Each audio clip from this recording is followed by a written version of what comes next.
The Revolt. Sushila, do not cry anymore.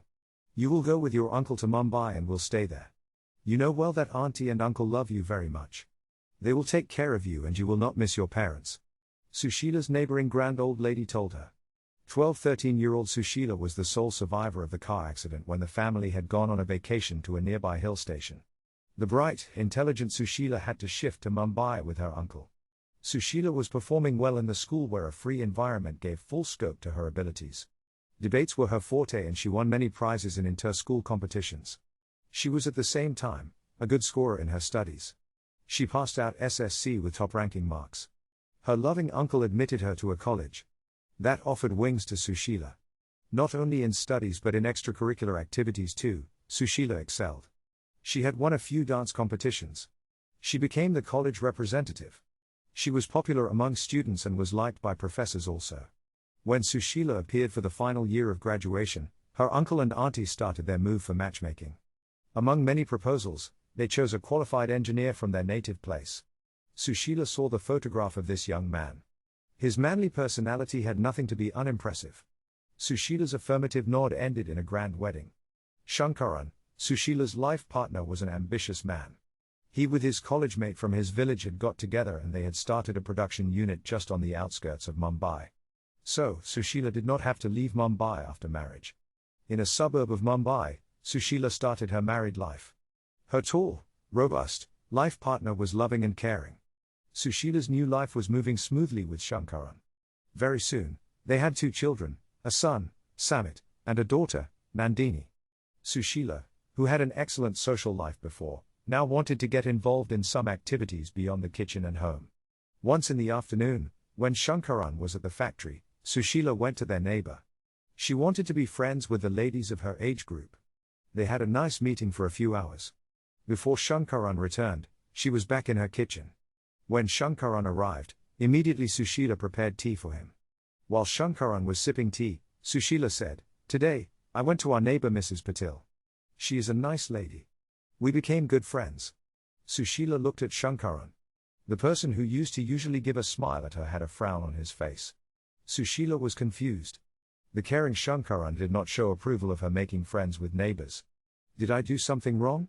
Sushila wanted to know the reason for his dissatisfaction.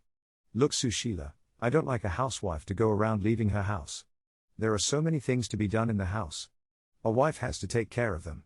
Isn't it better to do housework than chat with other ladies? Shankaran said.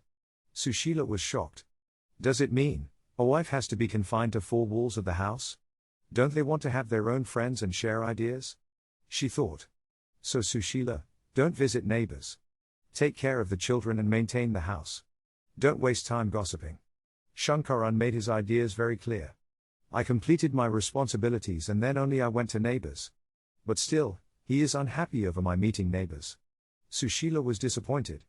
After a few days, the neighbor, Mrs. Patil, came to Sushila and started talking about world affairs.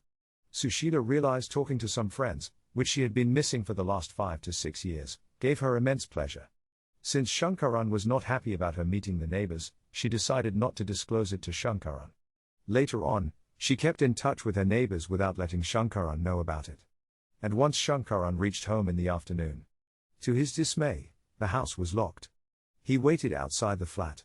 After an hour or so, Sushila returned home with both the children. She found Shankaran waiting outside the house. She quickly opened the door and said, "When did you come? Why did you not call me?" Angry Shankaran did not respond. His face showed that he was extremely unhappy over Sushila's going to neighbors. After dinner, when the children were asleep, Sushila opened up the topic of her meeting with Mrs. Patil. Mrs. Patil was telling about a dance competition in our municipal ward open to all age groups. Can I participate? After leaving college, I have never danced on stage. I miss dancing very much. Shall I take part? Sushila put a straight question to Shankaran. Frowned Shankaran did not waste a moment and slapped Sushila. How dare you think of dancing in public? My wife is not a free property to be judged by the spectators. Nothing doing. You will not take part in any competition.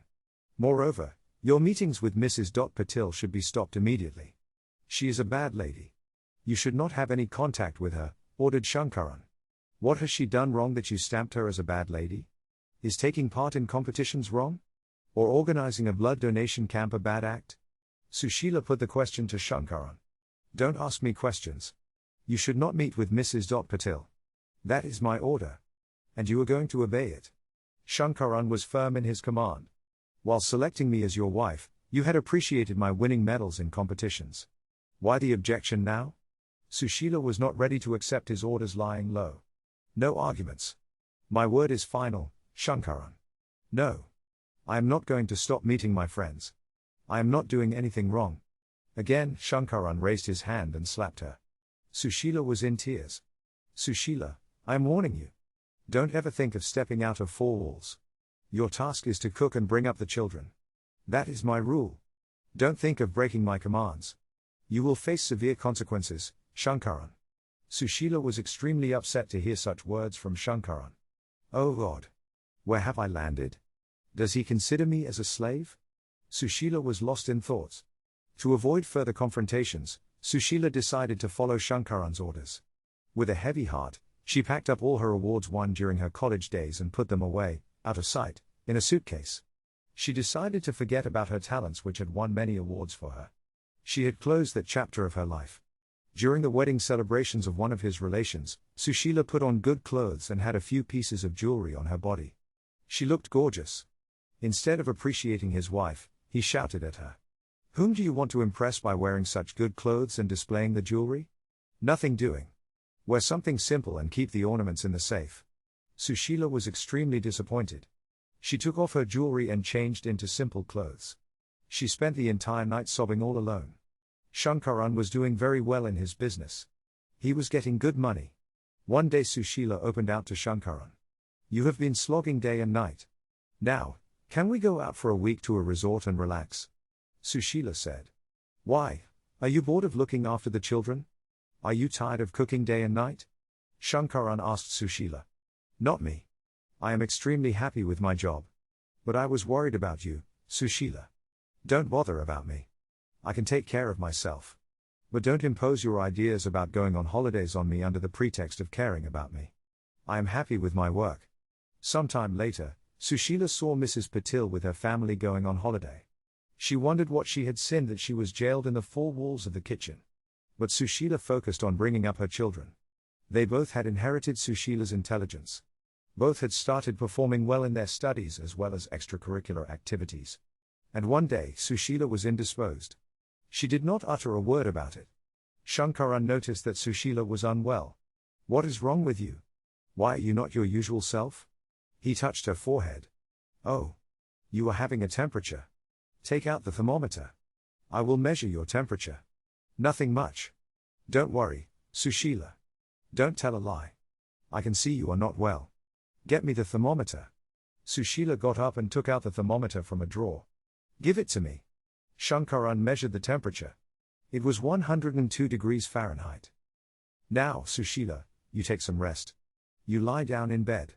I will manage the kitchen. We will see the doctor at 10 in the morning. You will be late for the factory. No need to see the doctor, Sushila. Don't tell me what I should do. Keep quiet. You lie down in the bed, Shankaran. And what about the factory? Sushila. Madam, I can take care of that. You are also my responsibility. Now, do as I tell you, Shankaran insisted. For the following 3 to 4 days, Shankaran took care of Sushila. Called the doctor to the house to examine Sushila. Monitored the temperature and took care of medicine dispensing at regular times. He also managed school timings for both children. He carried out his factory responsibilities online. Now, madam, you are completely okay and fit. I will resume my factory duties. Take care. Don't visit neighbors and waste your energy. Shankaran left for the factory. Sushila finished her breakfast prepared by Shankaran. She was overwhelmed by his gesture of looking after her. How lovingly he treated her. Then one day, the news of the demise of Mother Teresa hit the news channels. And Sushila found Shankaran extremely upset about it. With tears in his eyes, he said, "Good people are always liked by God.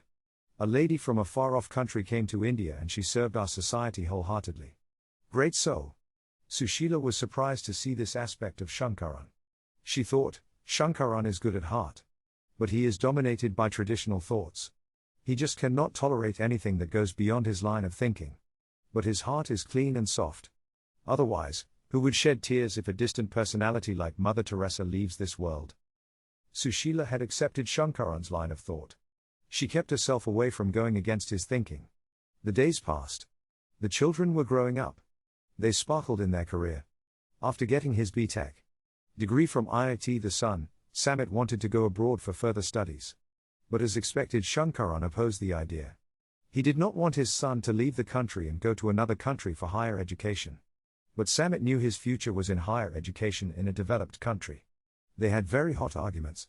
Sushila knew that Samit was on the right path and she wanted to support him. At the same time, she knew that Shankaran's conservative thinking was going to ruin his life. She did not support Shankaran, though she did not oppose him openly. The son collected enough courage, and despite opposition from his father, he boarded the plane going to the university of his choice. Sushila's son was permanently separated from her due to Shankaran's devout ideas. After her post-graduation, many relatives along with Shankaran and Sushila were on the hunt for the groom for their smart daughter, Nandini. But Shankaran had a point to consider before going further. The horoscope of the daughter had Mangal in an unfavorable position. So, Shankaran was insisting on horoscope matching while going ahead with the matchmaking. When other matters were acceptable, Shankaran insisted that the other party also have Mangal in an appropriate position. When the other side was not interested in matching the horoscopes, Shankaran was inflexible about matching the horoscopes. That resulted in many proposals getting rejected. That delayed finding a perfect match. Sushila knew in her mind that matching the horoscopes was not valid due to unreliable noting of the time of birth. But Shankaran had a fixed notion about the effects of Mangal in one's life and the antidote to take care of that situation. She tried to convince Shankaran against matching the horoscopes. But uncompromising as Shankaran was, the horoscopes played an important role in looking for a match for their daughter. They could not get a match for Nandini for a long. Then Sushila could not bear any more. She raised her voice. Do you want to ruin our daughter's life? Forget about what the horoscope tells. Are you sure that the time of birth of our daughter was noted correctly? I remember, that day, it was raining heavily. The river near your house in the village was flooded. All the roads were submerged. No way to go to the hospital. And my delivery pains intensified. Your mother arranged for a neighboring lady, a midwife who used to handle deliveries at home. You were trying to drive me to the hospital, but that was impossible. And finally, I delivered under the supervision of that delivery expert lady. After 2 to 3 days, the floods receded and you drove me and the baby to the hospital. All the precautionary treatment was given after about 50 hours of actual delivery. Luckily, the child and I were okay. After 3-4 days, the birth of the baby girl was registered. Did anyone check what time was entered for the birth of the baby? I don't believe the time was noted accurately. So, the horoscope can't be relied upon. We followed it for a long. Now I don't want to look for horoscope matching. The recent proposal from my cousin is very good. The boy is excellent and he is not interested in matching horoscopes. Sushila voiced her ideas. What do you mean? The Mangal in this position will kill her life partner if he does not have Mangal. Do you want to make our daughter a widow? Inflexible Shankaran said in a loud voice. Nothing doing, I will not allow the marriage to be performed if horoscopes are not matched. Enough is enough. We will perform the marriage if they approve each other without considering the horoscope. Nothing doing. You cannot do that. Shankaran was firm. But this time, Sushila had enough courage. She said, if you don't agree, I will take our daughter to the registrar's office and will get her married to the boy who will be ready to marry her without looking at the horoscopes. I will not give permission. Shankaran retorted. Sushila was sure of her decision. She revolted against Shankaran. Whatever you want to do, you can act accordingly. I don't care. I will not let my daughter's life get spoiled. Sushila was firm on her decision. Shankaran picked up a briefcase with some clothes and left the house. He did not look behind. Sushila was upset. She cried. But she did not go behind Shankaran. She had decided to ensure her daughter did not suffer for life as she herself had, due to Shankaran's conservative ideas. She talked to the boy's parents. They had liked Nandini as their daughter-in-law. Sushila along with a few relatives attended the marriage in the presence of the registrar.